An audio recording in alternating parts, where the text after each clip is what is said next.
Hello my dear student, today's turn of our Hindi book and I am your teacher of Hindi. So let's start our work in Hindi. Dear student, पिछले video में हमने third chapter Himalaya की बेटियां ये chapter हमने पढ़ा था और समझा था।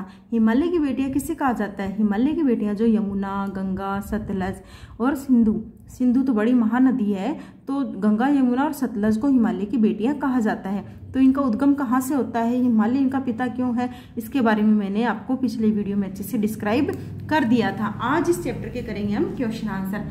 सो स्टार्ट करते हैं हमारे क्वेश्चन आंसर। देखिए, पाठ्य पुस्तक के प्रश्न उत्तर। नदियों को मां मानने की परंपरा हमारे यहाँ काफी पुरानी है, लेकिन लेखक नागार्जुन उन्हें और किन रूपों में देखते हैं? तो देखिए बच्चों, यहाँ नदियों को हम हमेशा ही माँ का दर्जा देते हैं, तो ये हमारी पुरानी परंपरा है। लेकिन जो इस कहानी के लेखक है, इस वृत्तांत के लेखक है नागार्जुन, उन्होंने नदियों को किसी और रूप में देखा है। वो देखिए, नागार्जुन नदियों को माता मानने के साथ साथ उन्हें बेटियां, प्रेमिका और बहनों के रूप में भी देखते हैं। तो ये नागार्जुन का रवैया है, नागार्जुन का देखने का वे है कि वो माता तो मानते ही, उसके अलावा उनको बेटी, प्रेमिका और बहनों के रूप में भी देखते हैं। आगे है, सिंधु और ब्रह्मपुत्र की क्या विशेषताएं बताई गई है? उत्तर देखिए, सिंधु और ब्रह्मपुत्र हिमालय से निकलने वाले दो महानद हैं। सिंधु और ब्रह्मपुत्र हिमालय की बेटियां नहीं है, हिमालय से निकलने वाली दो बड़ी नदियां हैं। इनका नाम सुनते ही रावी, चिनाब, झेलम, सतलुज, गंगा, यमुना, सरयू, गंडक आदि नदियों का स्मरण हो आना स्वाभाविक है। यदि सिंधु और ब्रह्मपुत्र नदियों की बात होती है तो इनके नाम से ही हमें बाकी जो इनकी सहायक नदी जैसे रावी, चिनाब, झेलम, इनका भी जिक्र हो जाता है, याद आ जाती है। लेखक ने इन दोनों को हिमालय के हृदय से निकली करुणा की धाराएं कहा है। दोनों को हिमालय की बेटियां बताते हुए लेखक ने समुद्र को इनको सौभाग्यशाली पति माना है। अब बच्चों, लेखक ने क्या कहा है? सिंधु और ब्रह्मपुत्र नदी जो है हिमालय की बेटियां हैं और इनसे ही सहायक नदियां निकलती हैं, और इनको समुद्र को इनका सौभाग्यशाली पति क्यों माना गया? यहाँ अगर आप ध्यान से देखते हो तो ये कुछ एक फैक्ट है। यहाँ देखिए, लेखक ने सिंधु और ब्रह्मपुत्र नदियों के जो सौभाग्यशाली पति जो है वो समुद्र को माना है। क्यों माना है? क्योंकि दोनों नदियां अंत में जाके किन से मिलती है? समुद्र को जाके मिलती है। तो जिस प्रकार से इन दोनों के जो समुद्र को है उनका सौभाग्यशाली पति माना है। आगे देखिए, काका केलकर ने नदियों को लोकमाता क्यों कहा है? तो उत्तर देखिए, काका केलकर की नदियों के प्रति श्रद्धा भावना थी। नदियां अपने जल से इस देश की प्रजा का माता के समान स्नेह से पालन करती आ रही है। प्यास बुझाने के साथ साथ ये खेतों की सिंचाई करके जनता को अन्नदान भी करती है। अन्य अनेक रूपों में भी नदियां हमारे जीवन को सुखी बनाती हैं। अतः कालेकर का उन्हें माता बताना सर्वथा उचित है। अब थर्ड क्वेश्चन हमारा हो गया। अब फोर्थ क्वेश्चन देखिए, हिमालय की यात्रा में लेखक ने किन किन की प्रशंसा की? यानी कि हिमालय की यात्रा करी है तभी तो उन्होंने अपना वृत्तांत बताया है, तो वृत्तांत में उन्होंने और किन किन चीजों की प्रशंसा करी है वो देखिए। हिमालय की यात्रा में लेखक ने नदियों की सबसे अधिक प्रशंसा की है। इनमें भी सिंधु और ब्रह्मपुत्र का विशेष उल्लेख किया है। इसके साथ साथ उसने हिमालय को एक दयालु पिता और पर्वतराज कहकर तथा समुद्र को हिमालय की बेटियों का सौभाग्यशाली पति बताकर प्रशंसा करी है। तो ये जो है लेखक के द्वारा प्रशंसा करे गए कुछ वाक्य हैं। अब आगे है लेख से आगे। प्रश्न नंबर 1 व 2 विद्यार्थियों को शिक्षक महोदय की सहायता से करने हैं। बच्चों देखिए, यहाँ लिखा गया प्रश्न 1 व 2 को विद्यार्थी शिक्षक के महोदय से स्वयं करे। तो बच्चों यहाँ में कोई प्रश्न नहीं दिया गया है, तो हम क्या कर सकते हैं? इसको हम नहीं करेंगे, तो हम इस पे क्रॉस का मार्क करेंगे। थर्ड है, यह लेख 1947 में लिखा गया था, तब से हिमालय से निकलने वाली नदियों में क्या क्या बदलाव आए? यानी जो हमारा चैप्टर आया हिमालय की बेटियां, ये जो है ये 1947 में लिखा गया था वृत्तांत। अब तब से लेकर अब तक नदियों में क्या क्या बदलाव आए हैं वो बताने हैं हमें। विगत 73 वर्षों में नदियों के स्वरूप में अनेक बदलाव आए हैं। उस समय प्राय सभी नदियों का जल स्वच्छ और पीने योग्य था। कालांतर में अधिकांश नदियों का जल प्रदूषित हो गया है। नगरों की गंदगी और कारखानों के हानिकारक तत्वों के नदियों के जल में मिलते रहने से नदियां गंदा नाला बन गई हैं। तो ये अब से पिछले 73 सालों में इतना परिवर्तन जो है किसमें आया है? नदियों के जल में, यानी कि कारखानों से निकलने वाली और शहरों से निकलने वाली गंदगी जाके किस में मिलती है, वो जाके मिलती है नदियों में। और इस प्रकार नदियों का पानी अभी पीने लायक नहीं रहा है। आगे है, अपने संस्कृत शिक्षक से पूछे कि कालिदास ने हिमालय को देवात्मा क्यों कहा है। अब देखिए इसका, देखिए भारतीय पुराण एवं ग्रंथों में हिमालय को देवभूमि तथा देवताओं का निवास स्थल माना गया है, इसलिए कालिदास ने हिमालय को देवात्मा कहा है। तो हिमालय को देवात्मा यानी देवों की आत्मा क्यों कहा गया है, क्योंकि इसको देवभूमि और ऐसा कहा जाता है कि देवता जो थे वो यही निवास करते थे, इसलिए कालिदास ने हिमालय को देवात्मा कहा है। अब अनुमान और कल्पना देखिए। लेखक ने हिमालय से निकलने वाली नदियों को ममता भरी आंखों से देखते हुए उन्हें हिमालय की बेटियां कहा है। आप उन्हें क्या कहना चाहेंगी? नदियों की सुरक्षा के लिए कौन कौन से कार्य हो रहे हैं, जानकारी प्राप्त करें और अपना सुझाव दें। तो देखिए उत्तर देखिए, गोपाल सिंह नेपाली की कविता हिमालय और हम, रामधारी सिंह दिनकर की कविता हिमालय तथा जयशंकर प्रसाद की कविता हिमालय के आंगन में पढ़ी और इनकी आपस में तुलना की, यानी इतनी किताबें जो हमने पढ़ी उसके आधार पर हमने तुलना करी है। हिमालय से संबंधित उपयुक्त प्रसिद्ध कवियों की कविताएं हिमालय का प्रकृति से जुड़ाव और उसकी महत्वपूर्ण विशेषताओं की ओर संकेत करती है।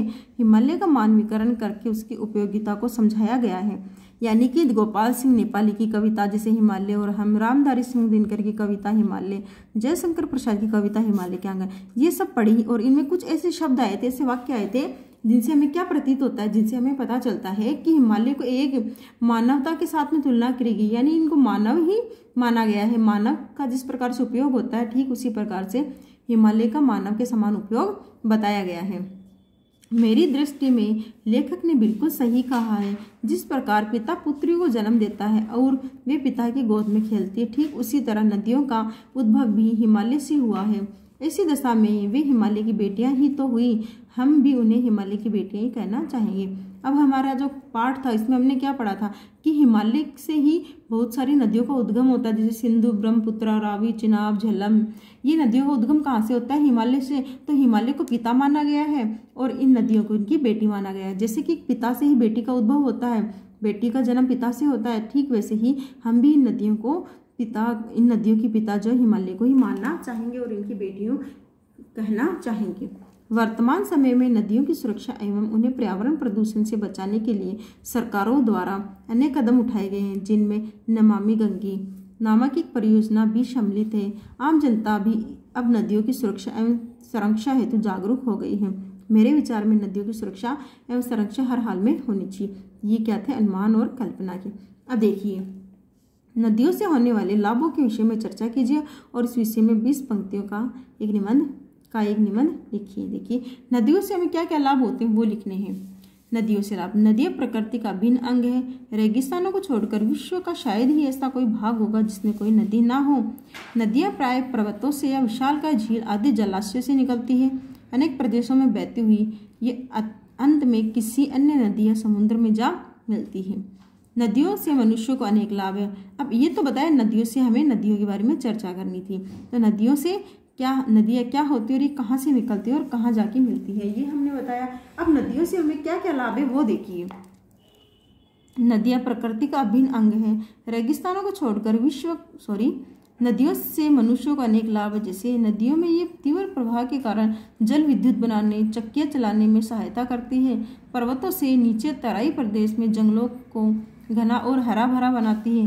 पर्वतों में आने पर इनकी गति मंद और गहराई मैदान में आने पर इनकी गति मंद और गहराई बढ़ जाती है। इनसे पशु पक्षी मनुष्य सभी को प्यास बुझाने के लिए जल मिलता है। अब नदियों से इंसानों को, मनुष्य को बहुत लाभ है। जैसे कि ये पर्वतों से तीव्र प्रवाह बनाती है, तो जल से बिजली बनाने में, जो पवन चक्कियाँ उनको चलाने में, पर्वतों से जो पानी निकलता है नीचे की तरफ, पर्वतों से जो नदियाँ नीचे की तरफ बहती है तो वहाँ जो जंगल होता है उसको हरा भरा बनाती है, घना बनाती है। और पशु पक्षी और मनुष्य को प्यास बुझाने में जल देती है। नदियों से नहरें निकालकर खेतों की सिंचाई की जाती है। अनेक उद्योगों में नदियों का जल काम में आता है। नदी के समीप होने से नगरों और गांवों में भूमि के अंदर जल का स्तर ठीक बना रहता है। हमारे देश में नदी किनारे बसे नगरों का महत्व प्राचीन समय से ही अधिक रहा है। हमारे अनेक तीर्थस्थल नदियों के तट पर स्थित हैं। हमारे देश में कई नदियां ऐसी हैं जिनके द्वारा व्यापार होता है। नावों और छोटे जलयानों द्वारा यात्रियों और माल का आवागमन होता है। इस प्रकार नदियों के अनेक लाभ है। तो नदियों से मिलने वाले लाभ हमने आपको बता दिए। ये इस प्रकार हमें नदियों से लाभ होते हैं। तो ये हो गए आपके अनुमान और कल्पना। अब हम करेंगे भाषा की बात, यानी ग्रामर सेक्शन। देखिए, अपनी बात कहते हुए लेखक ने अनेक समानताएं प्रस्तुत की है। ऐसी तुलना से अर्थ अधिक स्पष्ट व सुंदर बन जाता है। उदाहरण के तौर पर सम्राट महिला की भांति वे प्रतीत होती थी। माँ और दादी, मौसी और मामी की गोद की तरह उनकी धारा में डुबकियां लगाया करता था। अन्य पाठों से ऐसे 5 तुलनात्मक प्रयोग निकालकर कक्षा में सुनाइए और उन प्रयोगों को कॉपी में लिखे। देखिए, लाल किरण सी चोंच खोल, मुझे दादी माँ श्राप भ्रष्ट देवी सी लगी। टहनी टहनी में कंदुक सम झूले कंदब, घुटनों पर पड़ी है नदी चादर से, इंद्रधनुष के गुच्छे जैसे पंख हो। तो ये कुछ ऐसे शब्द थे जो अलग अलग चैप्टर्स में आए थे, जो कि समानताएं प्रस्तुत करते हैं। तो ये आपका हो गया भाषा के बाद का पहला प्रश्न। अब देखिए दूसरा प्रश्न। निर्जीव वस्तुओं को मानव संबंधी नाम देने से निर्जीव वस्तुएं भी मानव जीवित हो उठती है। लेखक ने इस पाठ में कई स्थानों पर ऐसे प्रयोग किए जैसे, परंतु इस बार जब मैं हिमालय के कंधे पर चढ़ा तो वे कुछ और ही रूप में सामने थी। काका काले लकर ने नदियों को लोकमाता का पाठ में इसी तरह के और उदाहरण ढूंढिए। यानी कि कुछ ऐसे शब्द होते हैं, कुछ ऐसे निर्जीव वस्तुएं होती है, यदि इनको नाम दे देते हैं तो ऐसे लगता है जैसे ये जिंदा हो गई। जैसे कि लेखक ने कहा कि मैं हिमालय के कंधे पर चढ़ा, तो इसका मतलब क्या है, हिमालय को एक मानव मान के कंधे पर चढ़ा गया। तो इसी तरीके के कुछ और भी हमें वाक्य लिखने। देखिए, इनका उछलना और कूदना, खिलखिलाकर लगातार हंसते जाना, ये किसके बारे में था, नदियों के बारे में। लेकिन अगर इस प्रकार से हम वाक्य में इसका प्रयोग करते हैं तो ऐसे लगता है ये जिंदा व्यक्ति है। कहाँ ये भागी जा रही है। हम नदियों के बारे में, नदियाँ निर्जीव है, लेकिन इस प्रकार से हम मान सकते हैं कि ये एक मानव की श्रेणी में इसको लिया गया है। बुढ़ा हिमालय अपनी इन नटखट बेटियों के लिए कितना सिर धुनता होगा, हिमालय को ससुर और समुद्र को उसका दामाद कहने में।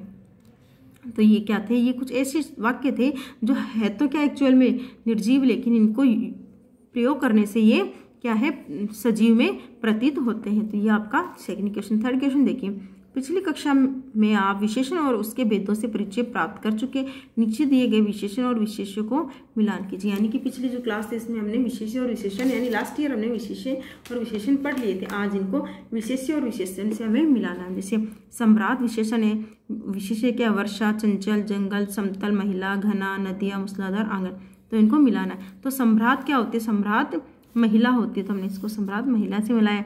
चंचल क्या होती है, चंचल नदियाँ होती है, तो हमने इसको चंचल नदियों से मिलाया। समतल क्या होती है, समतल आंगन होता है, तो इसको हमने आंगन से मिला। घना क्या होता है, घना जंगल होता है। मूसलाधार बारिश, तो हमने इसको विशेषण और विशेष से मिला दिया। फोर्थ क्वेश्चन देखिए, द्वंद्व समास के दोनों पद प्रधान होते हैं। इस समास में और शब्द का लोप हो जाते हैं। राजा रानी, द्वंद्व समास है जिसका अर्थ है राजा और रानी। पाठ में कई स्थानों पर द्वंद्व समासों का प्रयोग किया गया है। इन्हें वर्णमाला शब्द को शैली में लिखिए। द्वंद्व समास क्या होता है, ऐसा समास जिसके दोनों पद प्रधान होते हैं। जैसे राजा भी प्रधान है और रानी भी प्रधान है, दोनों एक दूसरे से कम नहीं है। अब राजा रानी, अब इनमें राजा और रानी होता तो वो क्या होता, आपका द्वंद्व समास, आपका द्वंद्व समास का रूप होता। राजा और रानी, राजा रानी, ये क्या है आपका द्वंद्व समास। इसके ही कुछ उदाहरण हमें चैप्टर में से लिखने हैं। जैसे गंगा यमुना, गंगा और यमुना। दुबली पतली, दुबली और पतली। माँ बाप, माँ और बाप। आगे है फिफ्थ क्वेश्चन, नदी को उल्टा लिखने से दीन होता है जिसका अर्थ होता है करीब। आप भी 5 ऐसे शब्द लिखिए जिसे उल्टा लिखने पर सार्थक शब्द बन जाए। प्रत्येक शब्द के आगे संज्ञा का नाम भी लिखिए। जैसे नदी, उसका दीन। जैसे नदी शब्द जो है उसको उल्टा करते हैं तो दीन बनता है। दीन का क्या अर्थ होता है, गरीब। और ऐसे ही हमें कुछ ऐसे शब्द भी लिखने हैं जिनको अगर उल्टा और सीधा करते हैं तो दोनों का अर्थ बदल जाए। जैसे धारा, धारा का उल्टा क्या होता है, राधा। राधा क्या, एक व्यक्तिवाचक संज्ञा। रस और सर, सर क्या है, व्यक्ति। अब रस को उल्टा किया तो सर बना, सर क्या है, जातिवाचक संज्ञा। कपट, कपट का उल्टा किया तो टपक, टपक क्या होता है, भाववाचक संज्ञा। सदा, सदा को उल्टा किया तो दास, दास क्या होता है, जातिवाचक संज्ञा। नाच, नाच को उल्टा करते तो चना, चना जातिवाचक संज्ञा। ये कुछ ऐसे शब्द थे जिनको हमने उल्टा और सीधा किया तो उनके अर्थ में परिवर्तन आ गया है। आगे 6 क्वेश्चन। समय के साथ भाषा बदलती है, शब्द बदलते और उनके रूप बदलते हैं। जैसे बेतवा नदी के नाम का दूसरा रूप वेत्रवती है। नीचे दिए गए शब्दों में से ढूंढकर इन नामों के अन्य रूप लिखिए। जैसे कुछ ऐसे शब्द होते हैं जो समय के साथ परिवर्तित हो जाते हैं, जैसे बेतवा नदी को वेत्रवती नदी भी कहा जाता है, और ऐसे शब्द हमें लिखने हैं। सतलुज को रोपड़, झेलम, चिनाब, अजमेर, बनारस। अब ये ऐसे शब्द दिए गए हैं, इनको क्या करना है, आपको दूसरे शब्द लिखने हैं। यहाँ देखिए इसका लिखा गया है सतलज को विपाशा, वित्सस्ता। रोपड़ को क्या कहा जाता है, वित्सता। झेलम रूपपुर, शत्रुधूम, अजमेर अजयमेरू, बनारस वाराणसी। ये कुछ ऐसे थे। यानी देखिए यहाँ दिया गया सतलज को दूसरा नाम क्या, शत्रुद्रुम। रोपड़, रूपपुर, झेलम, वित्सता, चिनाब, विपाशा, अजमेर अजयमेरू, बनारस वाराणसी। तो ये कुछ ऐसे शब्द थे जिनका समय के साथ नाम परिवर्तन हो गया है। अब 7 क्वेश्चन देखिए। उनके ख्याल में शायद ही यह बात आ सके कि बूढ़े हिमालय की गोद में बच्चियां बनकर ये कैसे खेला करती हैं। उपयुक्त पंक्ति में ही के प्रयोग की ओर ध्यान दीजिए। ही वाला वाक्य नकारात्मक अर्थ दे रहा है, इसलिए ही वाले वाक्य में कही गई बात को हम ऐसे भी कह सकते हैं, उनके ख्याल में शायद यह बात न आ सके। इसी प्रकार नकारात्मक प्रश्नवाचक वाक्य कई बार नहीं के अर्थ में इस्तेमाल नहीं होते। जैसे महात्मा गांधी को कौन नहीं जानता। दोनों प्रकार के वाक्यों के समान 3 उदाहरण सोचिए और इस दृष्टि से उसका विश्लेषण कीजिए। यानी कुछ ऐसे शब्द होते हैं जो नहीं होने के पश्चात भी हमें नेगेटिव अर्थ नहीं देते हैं, और कुछ ऐसे शब्द होते हैं जो नेगेटिव होते हुए भी हमें पॉजिटिव का अर्थ देते हैं। वैसे वाक्य हमें लिखना है।